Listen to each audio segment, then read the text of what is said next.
Okay, so I think altered sensations are generally feelings that people have in various parts of the body, often in their face, but also in legs, feet, hands and arms. And they usually feel something like sort of stabbing, shooting, tingling pain, sometimes pins and needles, and sometimes it can almost be like a tickle or just an irritation. They can be sharp, they can be dull, they can be constant, or they can come and go. Now, not all altered sensations are painful. Some people will describe them as pain, some people will just describe them as a sensation. But if they are painful, they're usually down to neuropathic pain, which is caused by the damage to the nerves that happens with for people that have got MS. So people with MS sometimes get these altered sensations due to the demyelination of the nerves that that goes on when MS is happening. So the myelin sheath is there as a protective barrier, protecting the nerve, but when it's damaged by the MS, then areas of those nerves in the brain and the spinal cord are irritated, and the nerves are interrupted, the signals are interrupted.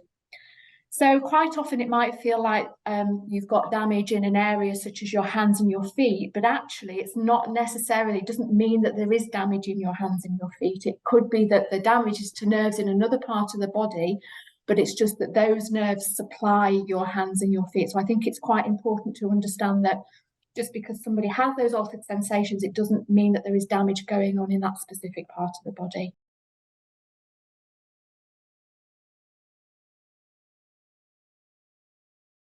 I think it varies tremendously from person to person. Altered sensations are often one of the first symptoms that people might start experiencing that makes them go and seek medical treatment. But quite often they will come and go. Those sensations will come and go. So they're not necessarily there all of the time.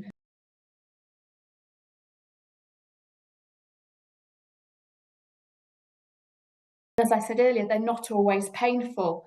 Quite often they're just described as being unpleasant or annoying. And what is unpleasant and annoying to one person could be described as being painful to another. So it's usually down to a matter of opinion.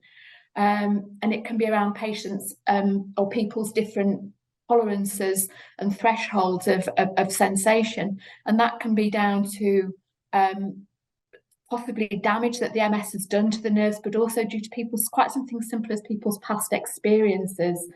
And something that starts off being annoying and irritating, if you have it for a prolonged period of time, people may then start to say, well, actually, this is now beginning to feel painful, because that sensation can be quite debilitating, and it wears people down.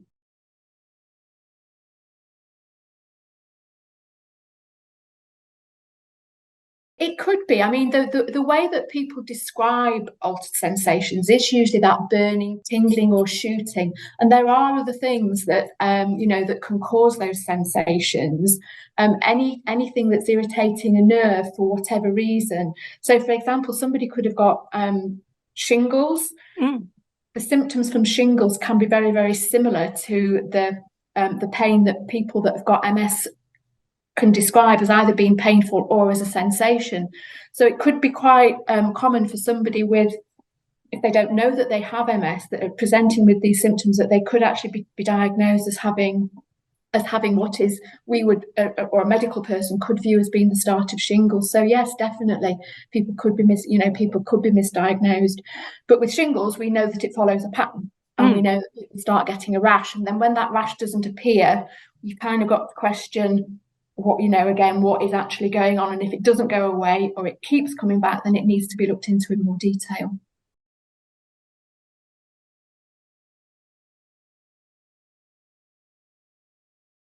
There are things that we can look at to manage it. At the end of the day, we can't fix the demyelination as such. So there are different options for managing these altered sensations or these painful sensations, and we can really split those up into two categories. We can split them up into medication and non-medication ways of treating them.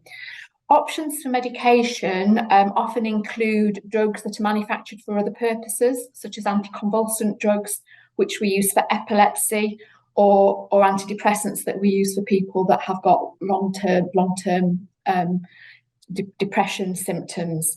Botox is also an option, but the evidence for that is actually quite limited.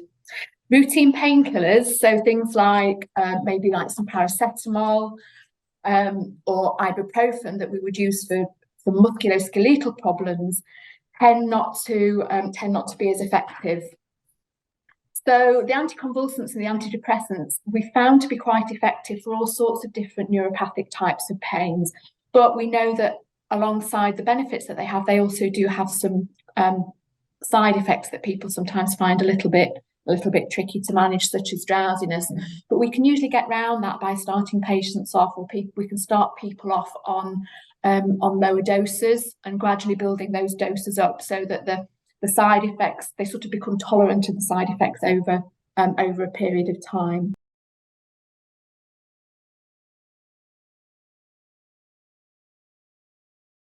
The non-medication treatments that we can use for these altered sensations are very useful and often require quite simple changes in behaviour. So it can include identifying what triggers the altered sensations and then taking steps to avoid them. And it can be things such as avoiding excessive heat, excessive cold, maybe going out outside when it's windy, or it could just be someone's posture or positioning that triggers things off. Things like dental exercises such as stretching, yoga, Pilates can be quite beneficial. And also I know that some people have found that complementary therapies may also help. These have to be used with caution and only with the support of your GP or neurologist. But from my experience working clinically, massage, aromatherapy and acupuncture can be used with lots of different types of pains and altered sensations caused by MS. There's limited evidence around this, just quite simply because the research hasn't been done. But anecdotally, I've come across an awful lot of people that have found those to be really, really helpful. When I was working clinically, I did a study into the use of aromatherapy massage for people with MS, and it helped a lot of people with not just with their altered sensations and their pain, but it also helped people to get a better night's sleep. It helped them to reduce their medication use and also to generally manage their pain or their altered sensations on a day-to-day basis. So sometimes when we're looking at managing these problems, it isn't necessarily that we can change the problem itself, but we can change how people manage and cope with it by things like sleep. If we can improve somebody's sleep, you can cope with things so much better when you get a good night's sleep. So it just changes people's ability to manage things on a day-to-day basis. Other things that might help people are things like relaxation. Some people find distraction very useful, pacing and planning and prioritising what people want to do. But it all really stems from people identifying what triggers and what aggravates those altered sensations that they get, and also there are the sensations that they might have with their MS, such as fatigue and tiredness, and trying to map it to those to find the best way to manage things on a day-to-day basis.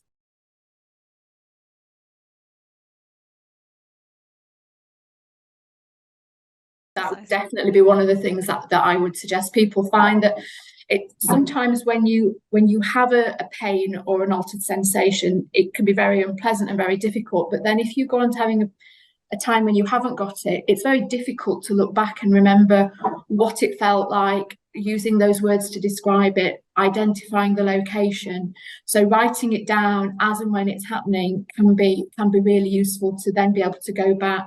And sometimes it isn't until people start actually doing that they can identify a pattern. And it could be that at certain times of the day or certain times of the week, according to what else is going on in their lives, it triggers things, and people just can't see that until it's actually mapped out for them.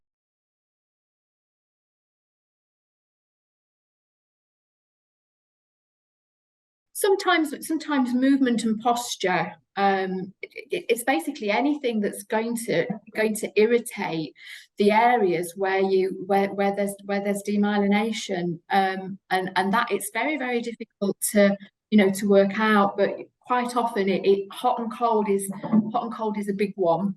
but also movement, posture. But I also think, again, if people are tired, if people are fatigued, those sensations may appear to be worse than they would be if people were feeling less tired and less fatigued.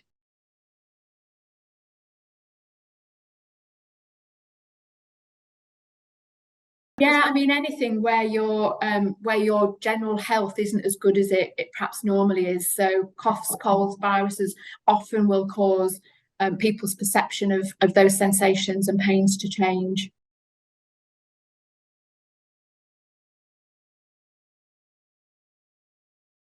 The first person to be getting in touch with would be the GP. If they are that step further down the line and they do have an MS team, then obviously the neurologist involved can help, but also I would anticipate that MS nurses that are working with them, and also any physiotherapists that are working alongside them, would be able to help and advise. With that. Obviously, GPs and neurologists are in a better position to be able to prescribe medication, but also they may well be able to. And MS nurses can often do this as well. It depends on the services available in the area, but if the neurologists have tried things and the GPs have tried things and people aren't getting any further, then I would hope that people can be referred on to pain services within the trust that those neurologists work within. But that obviously can vary around the country about what is available.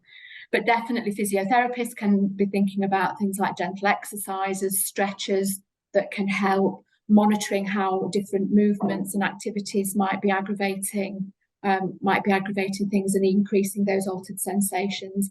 And it may also be that the physios can then also think about involving occupational therapists if those professionals are available within that area, because it could be that people need help with mobility aids or aids to position them that again can help with the postural side of things that could be aggravating the sensations people are getting.